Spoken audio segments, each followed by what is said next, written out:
ADAPTOGENS. Today, I wanted to take a second to talk about a topic that I feel like is not talked about often enough in the health and fitness space, and that is mental health and therapy and the internal growth work, because a lot of the health and fitness space focuses on, you know, muscle growth, like outer growth or physical growth.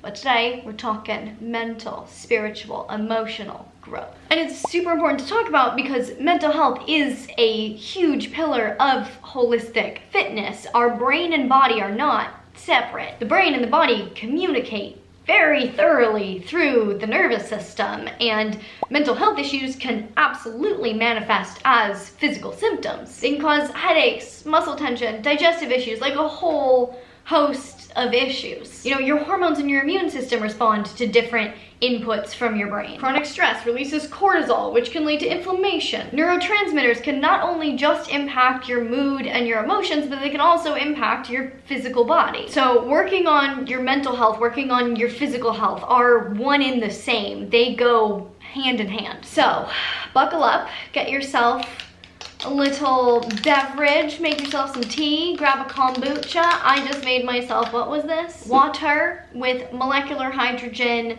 some magnesium, and the adrenal support tonic from Symbiotica. Just gotta get a lot of stuff in here to just, you know, be calm and centered. It's also like almost bedtime, so this is my nightly beverage.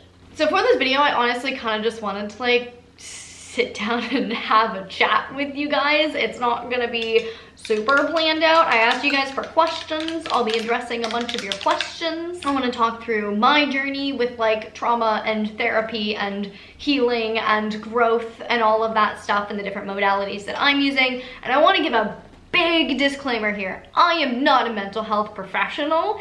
This is gonna be me talking through my personal experiences and my thoughts and my opinions. I do not have an education in the modalities of therapy that I'm gonna talk about. Like, if you want real mental health advice to help you with mental health issues, I recommend seeing a professional.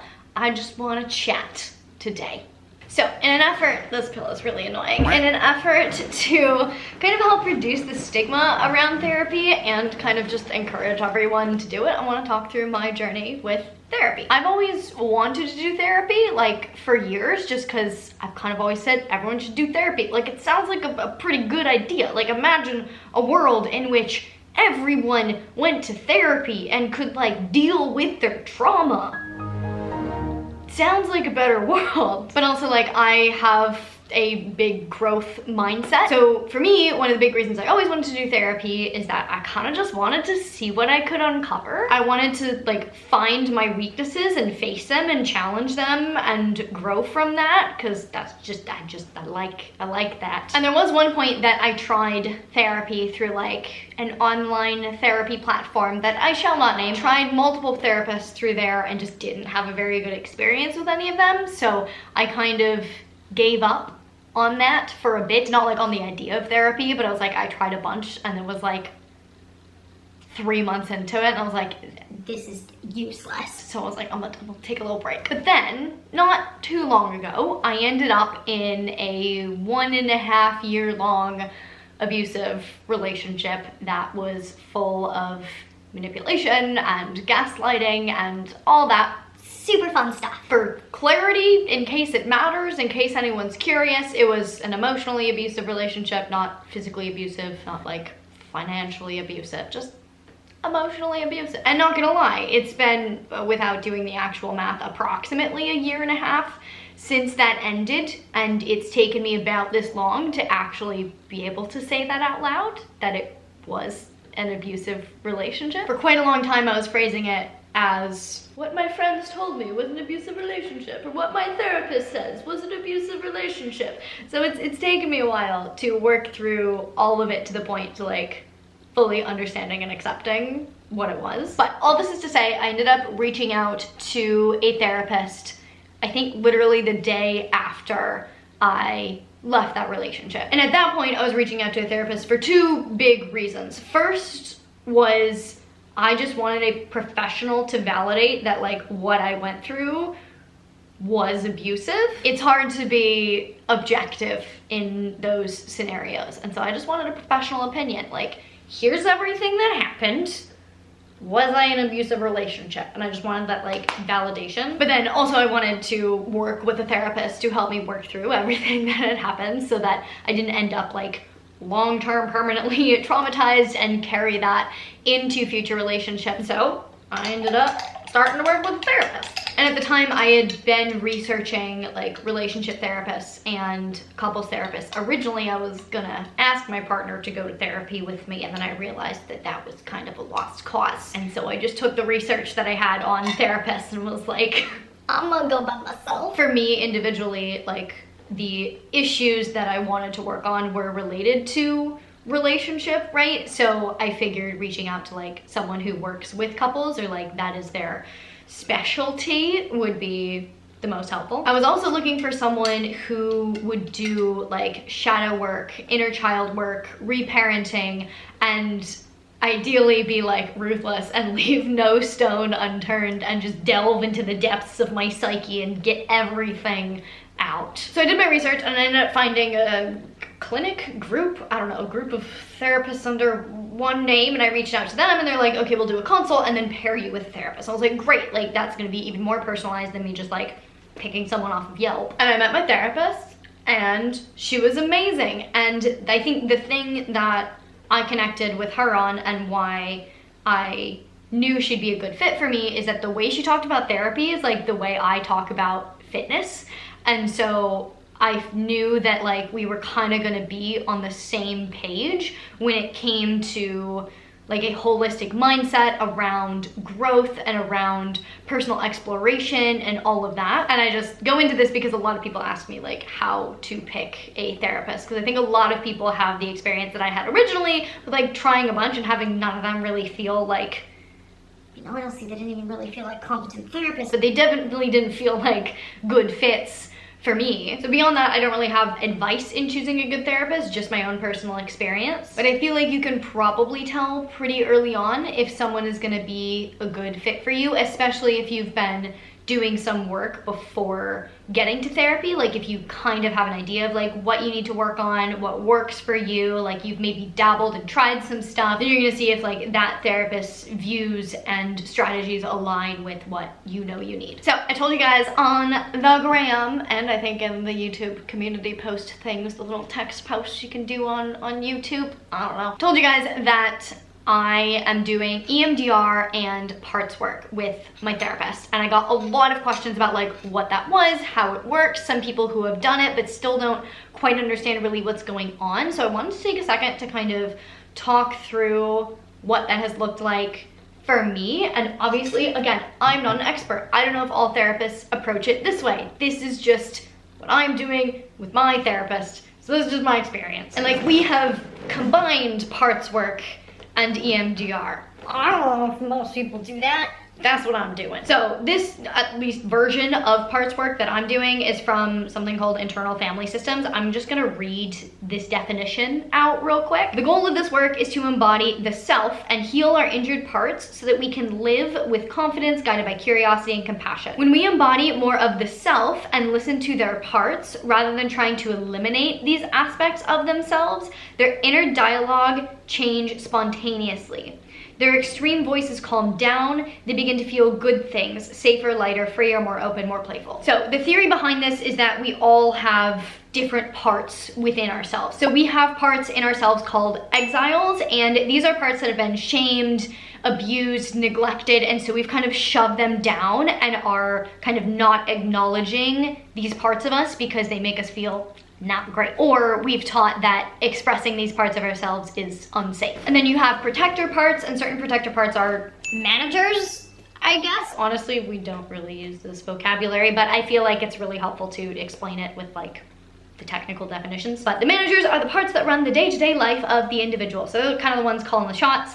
But then you also have the protectors that are the firefighters. And these are the parts that react when the exiles kind of pop their heads up. The protectors are like, no, we must bury you. And then you have the self, which some may refer to as the higher self. This is a part that is like a different level than the other parts. It is the one that kind of synthesizes all of the input from all of the parts. And one of the big things that my therapist has emphasized within this work is that there are no bad parts, and you're not supposed to like judge different parts of yourself, even if they are causing you to behave in ways that are bringing you lots of issues. And this is akin to shadow work, like all of the parts of you that are essentially kind of holding you back from becoming your highest self, that is your shadow, particularly the exile parts. And then some of these parts could also be called your inner child. So when you're talking about shadow work or parts work, in my opinion, they're kind of one and the same. I have realized that I prefer parts work, or at least the way I do it in therapy with my therapist, because I feel like it allows so much more specificity in interacting with these parts, rather than just labeling all of the parts that are holding me back to be one big shadow part. I can instead dive into different pieces and examine them individually. And the goal with parts work is to find these parts of yourselves and interact with them, like have actual conversations with them, to ask them questions, understand where they're coming from. Like if it's a protector part that is preventing you from speaking your mind and potentially causing conflict because you're a people pleaser, like having a conversation with that part and asking it what it's afraid of, asking it what it's trying to accomplish, understanding where it's coming from, and then also showing it gratitude for the effort that it's putting in. Because these protector parts, they're not like part of ourselves trying to hurt ourselves, they're trying to protect us, because somewhere in our history they learned from some previous interaction that like they need to step in and protect the self. And then I have been doing parts work through EMDR, which is eye movement desensitization and reprocessing. And how it works is essentially bilateral stimulation in some capacity. So the, I guess, conventional way to do it is to literally, like eye movement, it's kind of like hypnosis. You follow a finger or an object or something on a screen and your eyes just go like back and forth, and that stimulates both sides of your brain, bilateral. And the theory is that we have these memories that kind of get stuck in our subconscious, and they have these feelings and emotions associated with them, and when certain things happen, it triggers these memories, and that causes us to behave or react in a certain way. And through bilateral stimulation, you can kind of bypass where it's stuck and to help your brain reprocess the memory. I don't know much more than that. That's just what I read online. With EMDR, you come up with a treatment plan. You have a core belief about yourself that you don't want to believe anymore, a series of memories associated with that core belief, and then kind of a goal to change that belief too about yourself.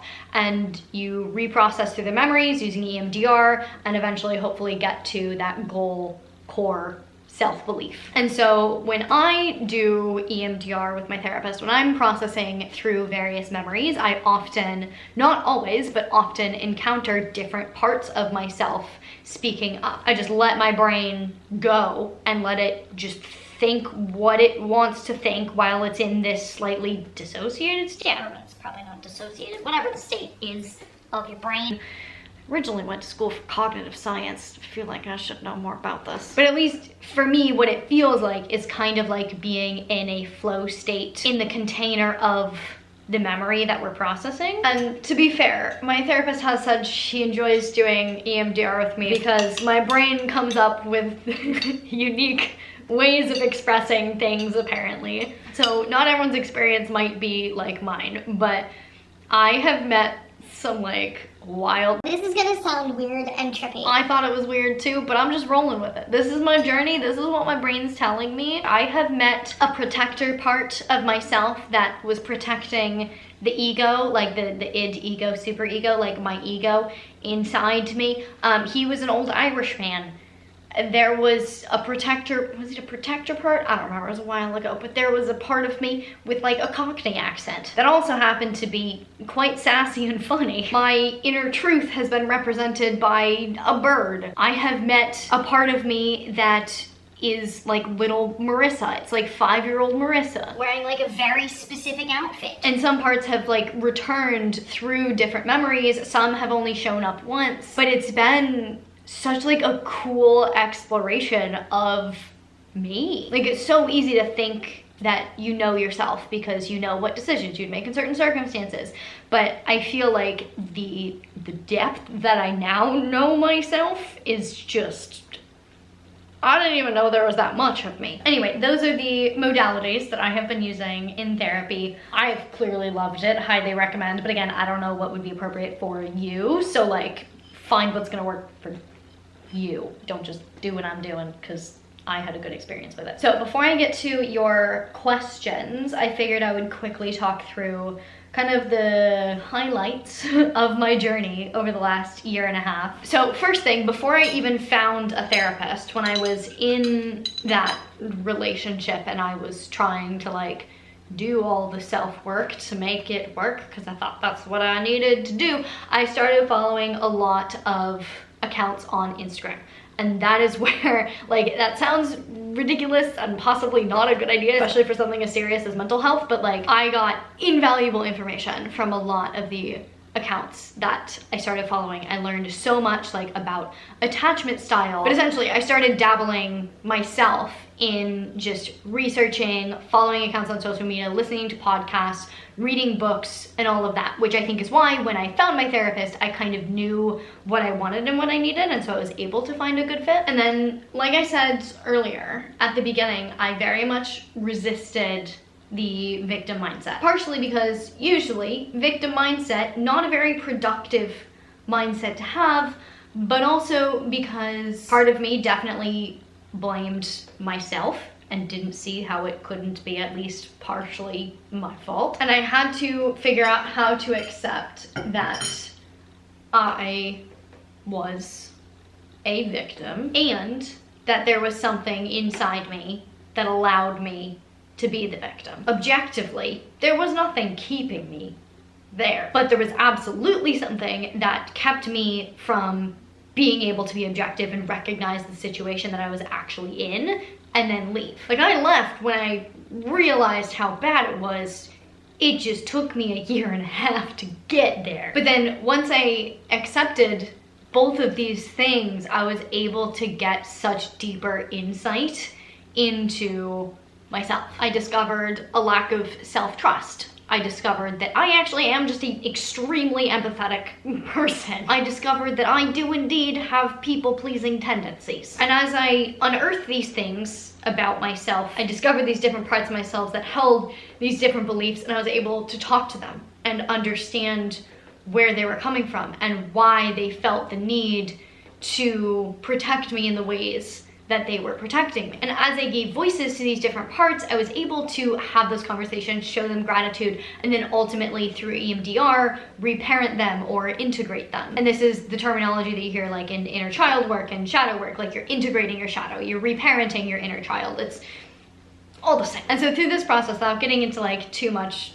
personal detail, I feel like I went through a series of like deaths and rebirths. There was even one EMDR session where I legitimately saw myself die and then be reborn. That was trippy. Just to clarify, I'm not like hallucinating when I'm doing this. This is just like my imagination, just taking the memory and doing things with it. I'm making this video now because it's only really been super recently that I have seen all of this work really actively pay off in how I interact with the world. Because it's one thing to kind of integrate memories and integrate your shadow, but it's a whole other thing to have this translate to different behavioral patterns. So now it's time for your questions. A lot of the questions were like, what is EMDR? So I'm not gonna read all those because I feel like I just explained it. I got a couple questions on where to start. I think the most helpful thing for me was just digesting as much content as I could, feeling what resonated, feeling that out, and then diving deeper into those things, and then eventually diving even deeper with a therapist. So like, cast a wide net, see what feels good for you, see what resonates with you, and then dive further. What resources / tools do you recommend for people who want to get into therapy but cannot afford it? More specifically, how can one heal from trauma without a therapist? Are there ways to find free / affordable therapy? So in my experience, I was able to do a lot of work by myself, just by doing what I just said, like casting a wide net, consuming all of the possible content, seeing what resonated, and then continuing to dive deeper through following therapists on Instagram, following people whose content just really resonated with me, listening to a lot of podcasts, reading a lot of books. So like if you know, you're seeing stuff about parts work and various people talking about parts work and all of that is kind of resonating with you and feels like something that would be productive for you, then, you know, go to podcast app and type in like parts work and start listening to content on that and learning how to do it. Get a couple books on parts work and like learn all about that, and then you'll learn skills that you can use to apply to yourself. Like, I do think having a therapist is invaluable, but if you legitimately cannot afford it, there are so many resources out there to learn a lot of the strategies that will still be helpful for you to make significant progress. There's a book that I stumbled across in like looking up the technical definition for parts work and EMDR for this video, so I haven't read this book, but it was called Self-Therapy, and I'm pretty sure it's about like inner child work and parts work. So if any of this resonates with you, maybe check that book out. Again, haven't read it.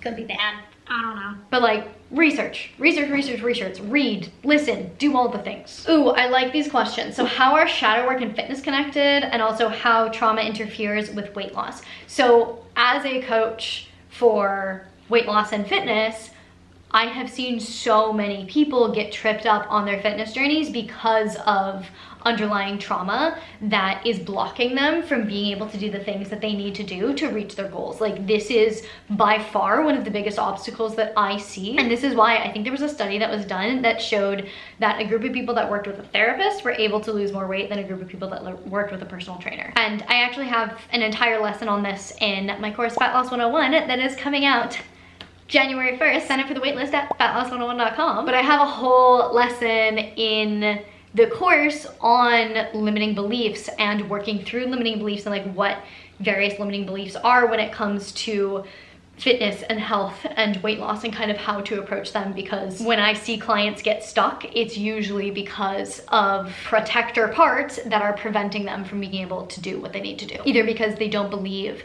that they're worthy of losing the weight, or because they have perfectionistic tendencies that maybe they inherited from their parents, or they have body image issues because of something else that happened. And so there's parts of them that are resisting actually changing their body because that would go against their core belief of themselves, which is that their body is not worthy or whatever. Like, if I could create an ideal weight loss program for everyone, it'd be like a year of therapy first, and then we're gonna reverse diet, and then we're gonna focus on fat loss. But that would take like 4 or 5 years and no one would do that. So I'm just gonna recommend you do therapy in your own time. Ooh, someone said, also curious about the somatic workouts to heal trauma that I see popping up on my Instagram. So again, not a therapist, don't have full education in this, but my understanding is that trauma is absolutely stored in the body, and one way to help process through that is through movement. Now, does that mean all somatic workouts that you see on Instagram are legit? Probably not, but you can absolutely use movement to help your body process through and release trauma. I actually have a book.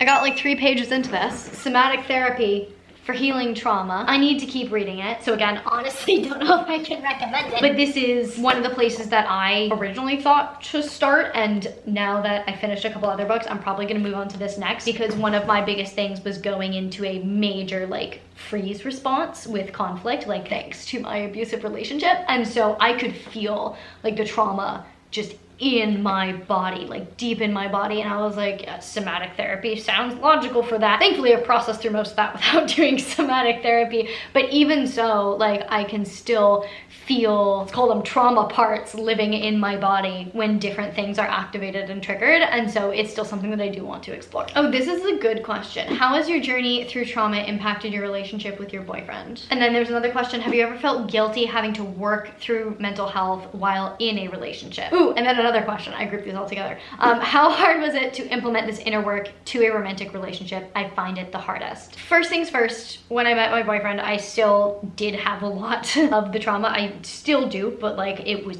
not good when I met him. I was just very upfront about that. I was like, this is where I'm coming from. These are the responses that I am noticing. And like, I tried to keep him as up to date on what I was discovering about myself as I could, because like that was the next relationship that I got into, and so there were some responses that I didn't know how I was going to react in certain situations. I didn't know that when I needed to bring something up to my current boyfriend, who's lovely, that my body would initially like shut down and feel like I was dying just thinking about like asking a simple question that could potentially lead to conflict. And so because I brought him into that early, like I trusted him obviously enough, A, to date him, B, to make him aware of what was going on, and then as I was discovering these things about myself, I kept him informed. So like, hey, like I've been noticing that like when this happens, this is my response.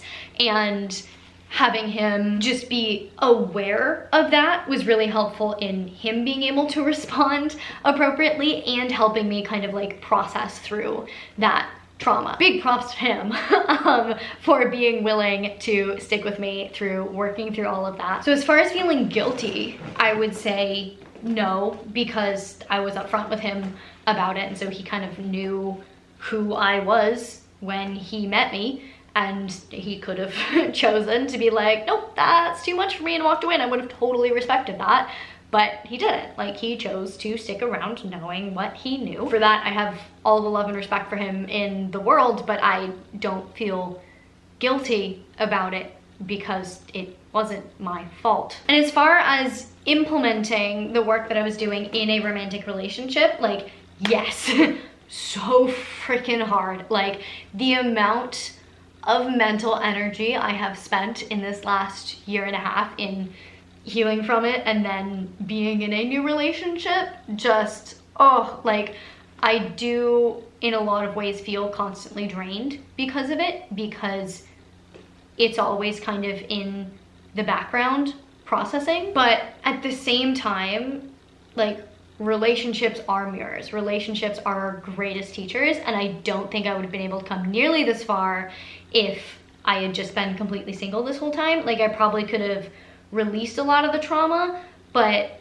there would have been a lot of stuff that wasn't getting triggered, and so I wouldn't have been aware of it, and so I couldn't have really kept working on the trauma. Like, it's because I've been in a container of a romantic relationship that I have had the opportunity to explore the depth of all of the other traumas and discover a lot more about myself in therapy. So while yes, it has been extremely challenging, I do think it has also been the biggest opportunity for growth that I have ever had, and for that I am extremely grateful, and it makes it all absolutely worth it. Okay, so how to get someone who says they want to change to actually make a change instead of just sulking or stonewalling / ignoring it. So if there's one thing that I've learned over the course of the last, I mean, honestly, years, I don't know when exactly I learned this, but this has just been getting like more and more and more solidified over time, is you can't make anyone change. Someone saying they want to change and someone actually putting in the effort that it takes to change, two very different things. It's the same as people saying they want to lose weight and people actually doing all of the steps required to be able to lose fat and keep it off. Like, not a lot of people do that. A lot of people say that they want to lose weight and then don't do the things that they need to do to make that happen. And you can't make them do anything. Something that I have really been working on as a chronic people pleaser is learning how to set boundaries and what that really looks like and what it really means. And one of the biggest things that I've learned about boundaries is that they are for you and they are not for anyone else. You cannot control anyone with boundaries. You cannot force anyone to do anything with boundaries. All you can control is your response to someone else's behavior. And it is up to you to decide if their behavior is tolerable or not. And if it's not, that's when you have to choose yourself and walk away from the situation and not allow yourself to continue to be stonewalled, to continue to be hurt in various ways. How to fix a negative mindset where you can't stop focusing on your insecurities, trauma, feeling bad about yourself, etc. First is bringing awareness to this mindset. And this is something that I've actually worked with clients on when it comes to their relationship with their bodies or with food. Is first step is being aware of when these thoughts are in your brain. So if you're thinking to yourself like, oh my God, I hate myself, be aware that you're thinking that in that moment. And that is the biggest thing, is like being able to develop that self-awareness. It's actually something that I'm working on right now in a different capacity. Being able to think that thought and go, oh, I am thinking one of these destructive thoughts. Like, first develop that. And then from there, have a goal mindset. So if instead of thinking, oh my God, I hate myself, you want yourself to think, oh my God, I am freaking incredible and I am a goddess. Like, if that is your goal, make that your goal, and then just replace the bad thoughts with the good thoughts. And you're essentially training your brain to think a different thought pattern than you currently are. Like, our thought patterns are just, they're just like well-walked paths. You know, the more you walk a path, the more it gets entrenched. And you just have to walk a different path enough for that to become the default path. Let's say you get a C on a test and your first thought is, oh my God, I hate myself.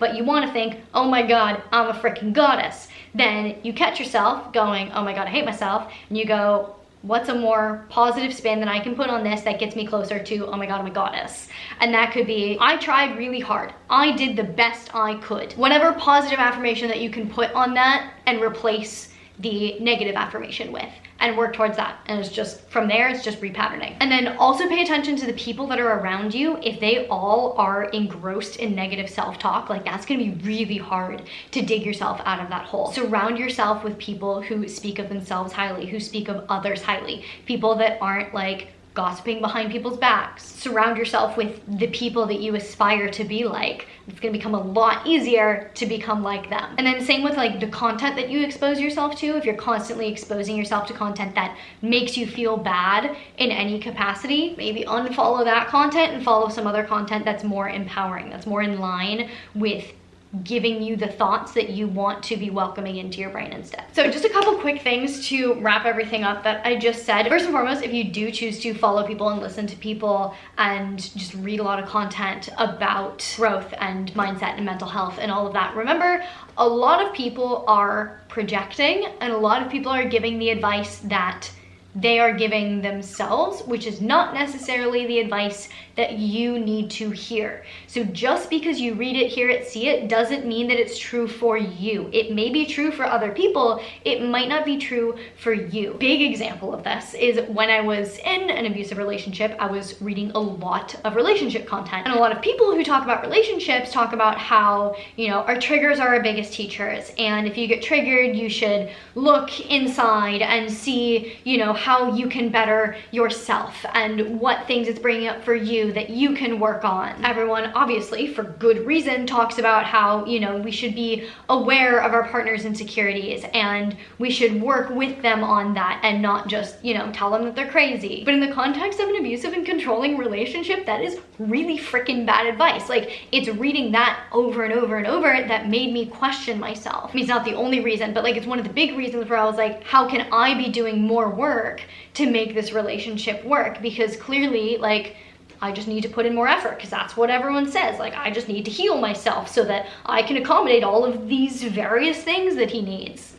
Wasn't what I needed to hear. I preach bio-individuality when it comes to health. This is true for mental health as well. There is no one-size-fits-all answer. The final thing is that it took me a year and a half to get to a point where I feel like a significantly different person, where I feel like I am seeing these changes internally show up in how I interact with the world, show up in my behavior and in my reactions to things. And it's all been for the positive, and it's amazing and fantastic, but it's been a year and a half. Like, this was not an overnight journey. This is not some like 2 weeks to get abs, 2 weeks to fix your trauma kind of thing. It doesn't work like that with physical fitness or mental fitness, growth, mental health, etc. And I made a lot of little shifts along the way, but most of them were all internal and didn't yet translate into how I can interact with the world. And so it was just a slow buildup over time. It's like, is it James Clear wrote Atomic Habits? He talks about how if you put an ice cube in a room that's like super below freezing and you bring the room up to freezing, the ice cube doesn't change. You've changed the temperature by, I don't know, 50 degrees. The ice cube hasn't melted. You've made a lot of progress temperature-wise, but you haven't seen the physical progress. But as soon as you go 1 degree more, ice cube starts to melt. You start to see the progress. But it's only that 1 degree that's causing you to see the progress, not the 50-degree shift below that was all progress to get you to that point. So when it comes to personal growth, mental health, working through traumas and triggers, etc., just keep in mind that it is probably going to be a long process. It is not going to be an overnight change. There's gonna be a lot of little shifts that happen along the way, some of which can be very jarring and very confusing and make you feel like you're sliding backwards, but you're not. Change is change, and if you're working towards something positive, you're gonna get there. But patience is key. So that brings us to the end of this extraordinarily long video. If you do have any follow-up questions, feel free to leave them in the comments. Please do feel free to share it. I feel like, again, this is a message that a lot of people need to hear and we don't hear a lot. So honestly, if there's one video of mine that you want to share, throw it on Facebook, throw it on Twitter, throw it on the IG stories. I think the more that we can openly talk about mental health and therapy and different modalities of therapy and everything and the stigma around getting help with all of this, the better. If you liked the video, please give it a big thumbs up. It really does support me and my channel. I really genuinely appreciate it. Please share this video with your friends, your family, your neighbors. If you want to see more content from me all about health and fitness, you can check it out over here. To see future videos, make sure you hit that subscribe button, hit the little notification bell so you're notified when I post a video, and I will see you very soon. Bye!